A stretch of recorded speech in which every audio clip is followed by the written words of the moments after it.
Hello, मेरा नाम है शिव नारायण बागती। आप लोग देख रहे हैं कंसेप्ट एम्पलीफाई। आज हम लोग बात करने वाले हैं अशोक के अभिलेख पे। इससे पिछले वीडियो में हम लोग बात किए थे अशोक के बारे में। तो अभी हम लोगों का जो सीरीज चल रहा है एंशिएंट हिस्ट्री के अंतर्गत मौर्य साम्राज्य का ये चौथा वीडियो होगा, राइट। तो अशोक के अभिलेख, सबसे पहले हम लोग जानेंगे कि अभिलेख होते क्या हैं। तो पत्थर, धातु या मिट्टी या फिर किसी कठोर सतह पे किन्हीं लोगों के विचार, उपलब्धि या उनके क्रियाकलापों को लिखना अभिलेख कहलाता है। क्या होता है अभिलेख? क्या होता है? पत्थर, धातु, मिट्टी या कठोर सतह पर लोगों के विचार, उपलब्धि या उनके क्रियाकलापों को लिखना क्या होता है? अभिलेख कहलाता है, राइट। अच्छा, अभिलेख कि जो अशोक के अभिलेख हैं उनकी भाषा क्या थी, हम लोग जानते हैं। अशोक के जो अभिलेख थे उनकी भाषा थी प्राकृत भाषा या पाली भाषा जिसको बोलते हैं, राइट। प्राकृत भाषा क्या होती है? दरअसल प्राकृत भाषा कोई ऐसा नहीं कि वो स्पेशल कोई भाषा है।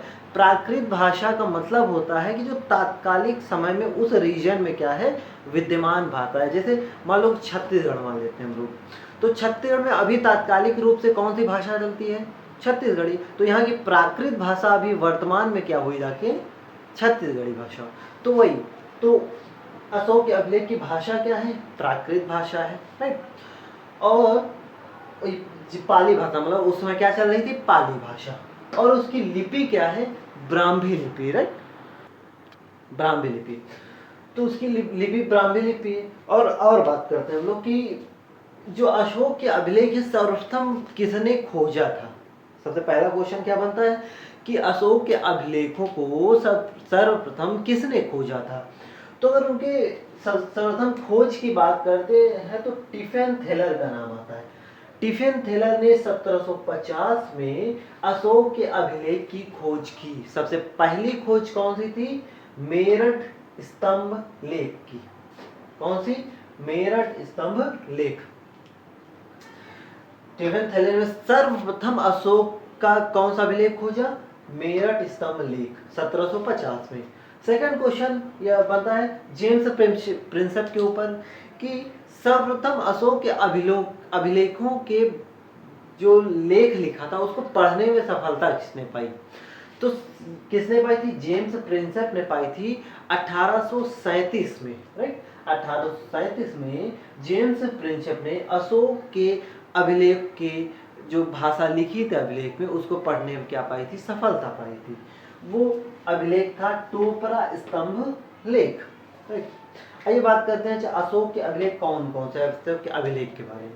तो अशोक के अभिलेख के बारे में बात करें तो अशोक ने 3 प्रकार के जनरली क्या लेख जारी किए थे। एक शिलालेख, एक स्तंभ लेख, एक गुहा लेख, राइट। कौन सा? पहला शिलालेख, स्तंभ लेख दूसरा, तीसरा गुहा लेख। जो शिलालेख है उसमें भी बाइफरकेशन पाया गया है। जैसे क्या है? शिलालेख के अंतर्गत एक तो बृहद शिलालेख है और दूसरा है ये लघु शिलालेख, राइट। बृहद शिलालेख और लघु शिलालेख। स्तंभ लेख में भी क्या है? बृहद शिलालेख और लघु शिलालेख। गुहा शिलालेख क्या है? केवल 3 पाए गए हैं, तो इनका बाइफरकेशन जो है बृहद या लघु में नहीं किया गया था कुछ। आइए बात करते हैं अब इनके शिलालेखों के बारे में। तो शिलालेख सबसे पहले जानते हैं कि शिलालेख होते क्या हैं। शिलालेख क्या होते हैं? पहाड़ों को काट कर, बड़े बड़े पहाड़ों को काट कर उनको समतल करके क्या किया जाता था? उन पर लेख उत्कीर्ण किया जाता था, उसे कहते थे शिलालेख। शिलालेख के अंतर्गत भी 2 चीजें हैं, एक बृहद एक लघु। मतलब स्पेशली बड़े बड़े पहाड़ों को काटा जाता था, उनको समतल करके उस पर उत्कीर्ण लिखा जाता था। ये होता है शिलालेख, जिसमें से 14 बृहद शिलालेख बताए गए हैं अशोक के अनुसार। कि अशोक के अंतर्गत 14 बृहद शिलालेखों का वर्णन मिलता है और कुछ लघु शिलालेखों का वर्णन मिलता है, राइट। तो हम लोग सबसे पहले बात करेंगे लघु शिलालेख। हम लोग क्या क्या देखेंगे? शिलालेख, स्तंभ लेख और गुहा लेख। शिलालेख के अंतर्गत हम लोग क्या देखेंगे? अब लघु शिलालेख। लघु शिलालेख क्या होता है? लघु शिलालेख जो है उन्हें व्यक्तिगत रूप से अशोक के बारे में ही जानकारी मिलती है, व्यक्तिगत जीवन के बारे में। किसके? अशोक के, राइट। अशोक के क्या व्यक्तिगत जीवन के बारे में इसमें जानकारी मिलती है। जैसे क्या उनके नामों की बात करें, हम लोग पिछले वीडियो में बात की थे क्या क्या नाम मिलते हैं, जैसे अशोक का नाम मिलता है देव नाम, और प्रियदर्शी, और आपका क्या क्या मिलता है देव नाम, और अशोक नाम जो मिलता है, ऐसे करके जो नाम मिलते हैं बुद्ध शाह के। तो ये नाम अशोक के लघु शिलालेख में वर्णित है। जैसे उनका एक ये शिलालेख है गुर्जरा, ये एमपी में पाया, माशकी कर्नाटक में, नेट्टूर कर्नाटक में, उड़ेगोलम कर्नाटक में। ये चारों शिलालेखों में अशोक का नाम अशोक नाम से वर्णित मिलता है, राइट। गुर्जरा, माशकी, नेट्टूर, उड़ेगोलम, इन चारों जो लघु शिलालेख हैं इनमें अशोक का नाम अशोक ही मिलता है। अब गुर्जरा में एक तो अशोक नाम मिलता है उनका, दूसरा नाम उनका मिलता है देवनाम प्रियदर्शी या देवनाम प्रियदर्शी, राइट। गुर्जरा में क्या मिलता है देवनाम और प्रियदर्शी नाम का उल्लेख मिलता है। बात करते हैं हम लोग माशकी, ये कहाँ पे है, कर्नाटक में है, बात देख चुके। पर माशकी में अशोक का नाम अशोक तो मिलता है, इसके अलावा एक और नाम मिलता है, क्या नाम मिलता है, बुद्ध शाक्य, राइट।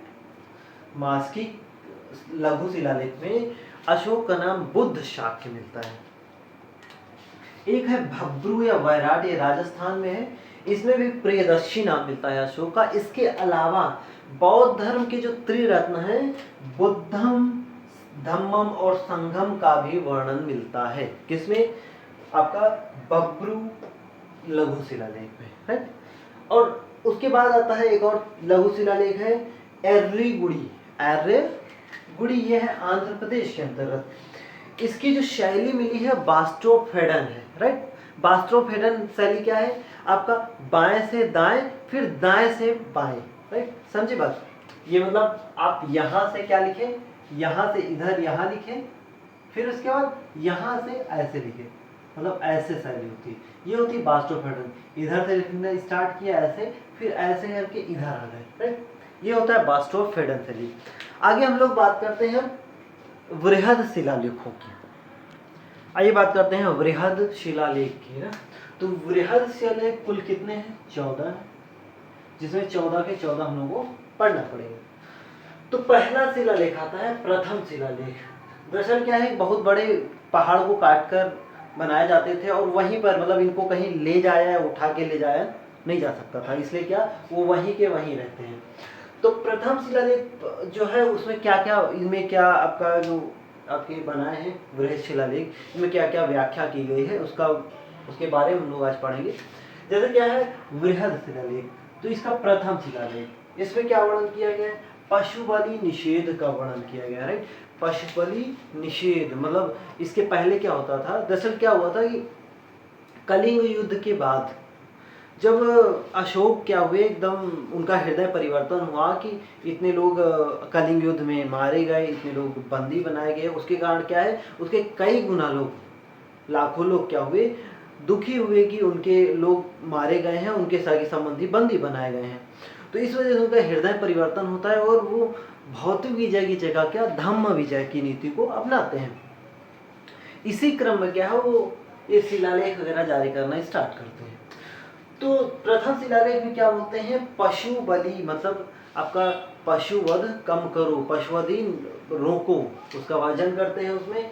और क्या बोलते हैं कि मेरे पाकशाला में मतलब जो अशोक की रसोई घर होता है वहाँ पे क्या बोलते हैं कि मेरे यहाँ काफ़ी ज़्यादा जानवर और पक्षी का शिकार करके उनको क्या बनाया जाता है, मतलब उनको उनकी हत्या की जाती है मेरे अपने पाकशाला में।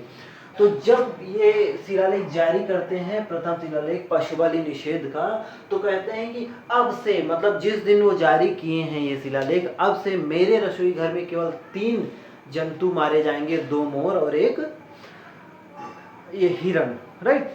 लेकिन क्या बोलते हैं कि मारे जाएंगे, लेकिन भविष्य में ये भी क्या होंगे, नहीं मारे जाएंगे, राइट। मतलब क्या है ये मारे जाते हैं,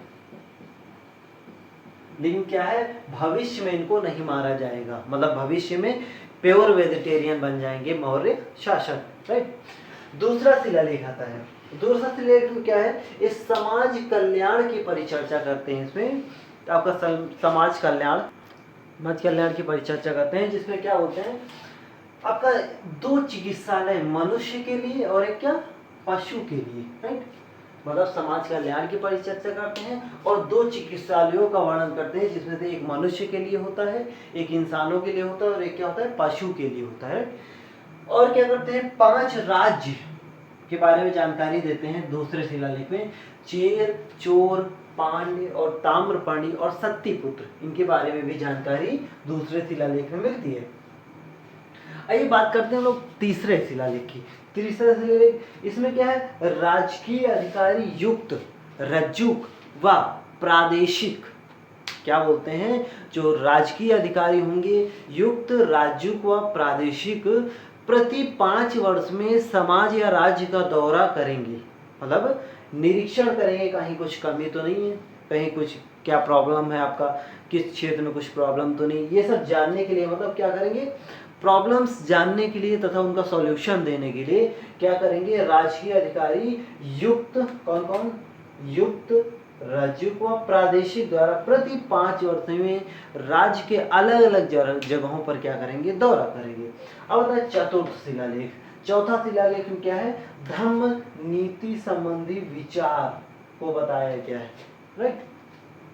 पांचवा शिलालेख आता है जिसमें अशोक ने शासन के 14वें वर्ष धर्म महामात्र या धर्म महामात्रों की नियुक्ति तथा उनके कर्तव्यों की चर्चा की है, राइट। या धर्म महामात्र की नियुक्ति व उनके कर्तव्यों की चर्चा की है। अब हम लोग बात करते हैं छठवां शिलालेख की, राइट।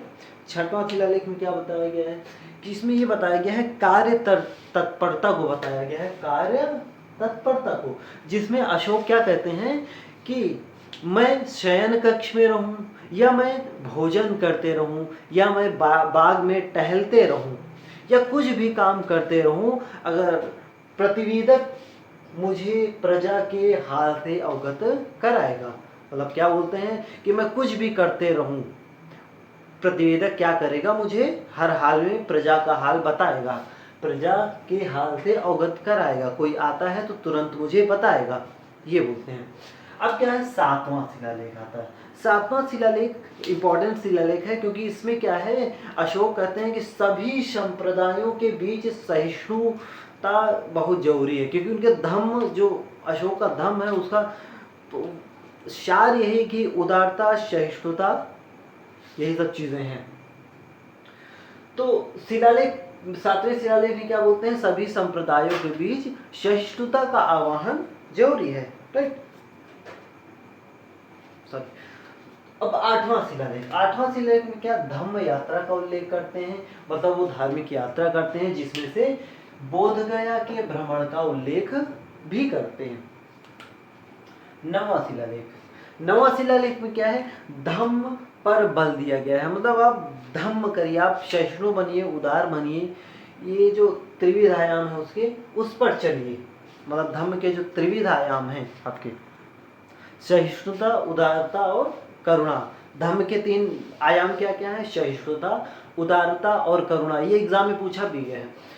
तो सहिष्णुता, उदारता और करुणा पर बल दिया गया है। और क्या बोला गया है कि पत्नी व माता द्वारा समारोह मनाने पर प्रतिबंध, मतलब जो घर की पत्नी और माताओं द्वारा समारोह मनाया जाता है, जन्म के अवसर पर, विवाह के अवसर पर, या किसी को बीमार व्यक्ति के ठीक हो जाने पर जो समारोह मनाते हैं उस पर प्रतिबंध लगाया गया है। क्या क्या, पत्नी माताओं द्वारा समारोह मनाने में प्रतिबंध, कौन से में है, 9वें शिलालेख में। अब 10वें शिलालेख की बात करते हैं। 10वें शिलालेख में राजा, अशोक क्या करते हैं, राजा और उच्चाधिकारी प्रजा के हित के बारे में सोचे। क्या बोलते हैं, राजा और उच्चाधिकारी प्रजा के हित के बारे में सोचे।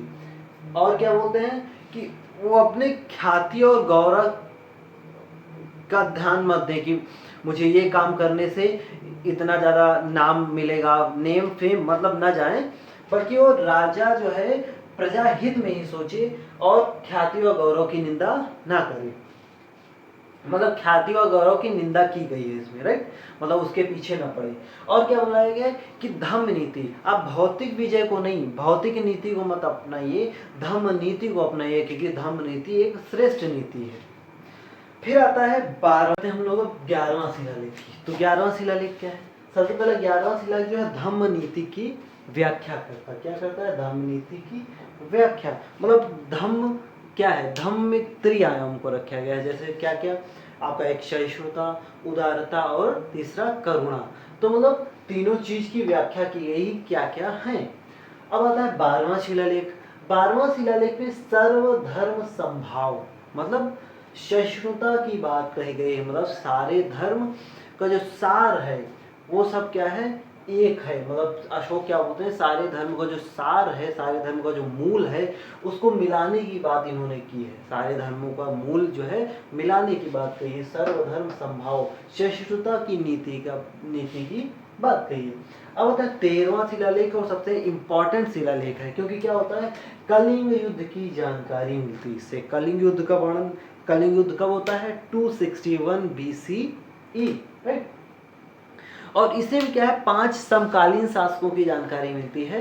जैसे आपका सीरिया शासक एंटियोकस, दूसरा मिस्र शासक टॉलेमी द्वितीय फिलाडेल्फस, थर्ड मिलता है आपका मकदूनिया शासक एंटीगोनस, फोर्थ मिलता है साइरीन शासक मग या मगस, फिफ्थ मिलता है एपीरस शासक अलेक्जेंडर या अलेक्सुंदर। अब हम लोग का जो वृहद शिलालेख में लास्ट आता है 14वां शिलालेख, वो है अशोक ने लोगों को धार्मिक जीवन बिताने के लिए क्या किया? प्रेरित किया, राइट। तो आज तो ये हम लोग का आज अशोक के शिलालेख, वृहद शिलालेख और 14 वृहद शिलालेख और कुछ लघु शिलालेख कंप्लीट हो गए हैं। इसके अगले वीडियो में हम लोग पढ़ेंगे स्तंभ लेख और गुहा लेख के बारे में, और साथ साथ में पढ़ेंगे जो अलग लिपि और भाषा में दिए गए हैं आपके इसके मतलब अभिलेख जो हैं, जो अरेमिक में दिए गए हैं, यूनानी भाषा में दिए गए हैं, खरोष्टी लिपि में दिए गए हैं। तो ऐसे ऐसे करके जो अलग अलग लिपि में मिले हैं वो अभिलेख पढ़ेंगे दूसरे वीडियो में। और क्या पढ़ेंगे? जो अन्य अभिलेख, मतलब प्राग अशोक ब्राह्मी लिपि के अभिलेख हैं कुछ, मतलब उनके अन्य अभिलेख हैं, वो भी पढ़ेंगे। तो आज के लिए यहीं पर अपनी वाणी को विराम देता हूँ, और अगर वीडियो पसंद आए तो लाइक करिए और चैनल को सब्सक्राइब करिए। Thank you.